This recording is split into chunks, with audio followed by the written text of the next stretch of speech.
এক বছরের মেয়ে সন্তানকে খাবার খাওয়ানোকে কেন্দ্র করে গৃহকর্মীকে মারধরের অভিযোগ উঠেছে ঢাকাই সিনেমার আলোচিত নায়িকা পরীমনির বিরুদ্ধে। এই ঘটনায় ভুক্তভোগী পিঙ্কি আক্তার বৃহস্পতিবার রাজধানীর ভাটারা থানায় একটি অভিযোগ দায়ের করেছেন। অভিযোগের বিষয়টি নিশ্চিত করে ভাটারা থানার ওসি মোহাম্মদ মাজহারুল ইসলাম জানিয়েছেন, পরীমনির বাসায় এক গৃহকর্মীকে নির্যাতনের অভিযোগ উঠেছে।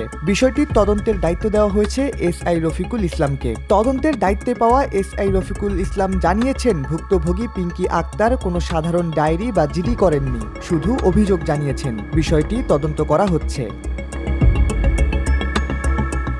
এদিকে নির্যাতনের কথা উল্লেখ করে গৃহকর্মী পিঙ্কি আক্তার গণমাধ্যমকে জানিয়েছেন, 1 মাস আগে কাদের নামের এক ব্যক্তির মাধ্যমে চিত্রনায়িকা পরীমনির বসুন্ধরা আবাসিক এলাকায় কাজ পান তিনি। তার দায়িত্ব ছিল পরীমনির 1 বছর বয়সী মেয়ের দেখাশোনা করা এবং তাকে খাবার খাওয়ানো। ওনার বাচ্চাকে প্রতি 2 ঘন্টা পর পর খাওয়ানোর নিয়ম। পিঙ্কি জানান, গত 2 এপ্রিল বাচ্চাকে খাওয়ানোর পর বাজারের তালিকা করছিলেন তিনি। এ সময় কান্না করে শিশুটি। সেখানে উপস্থিত ছিলেন সৌরভ নামের এক ব্যক্তিও, যিনি মাঝে মধ্যেই পরীমনির বাসায় আসতেন। শিশুর কান্না শুনে মেকআপ রুম থেকে বেরিয়ে পরীমনি অকথ্য ভাষায় গালাগাল শুরু করেন। এছাড়া বলেন, বাচ্চা তোর না আমার। এরপরই তাকে ক্রমাগত থাপ্পড় মারতে থাকেন পরীমনি এবং মাথায় জোরে জোরে আঘাত করতে থাকেন।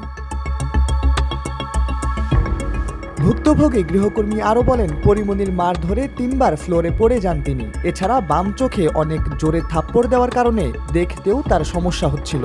এ সময় পরীমনির কাছে হাসপাতালে নেওয়ার আকুতি করলেও আরও মারধর করার হুমকি দেন। সেখানে উপস্থিত থাকা সৌরভ বাধা দিলেও তাকে গালাগাল করেন পরীমনি। এক পর্যায়ে অজ্ঞান হয়ে মাটিতে পড়ে যান বলেও অভিযোগ করেছেন ভুক্তভোগী।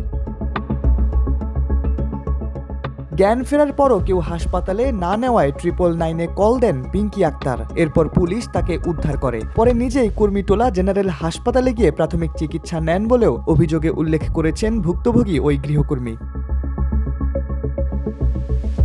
এ ব্যাপারে পরীমনির বক্তব্য জানতে বেশ কয়েকবার কল দেওয়া হয় মোবাইলে, তবে তাতে সাড়া মেলেনি।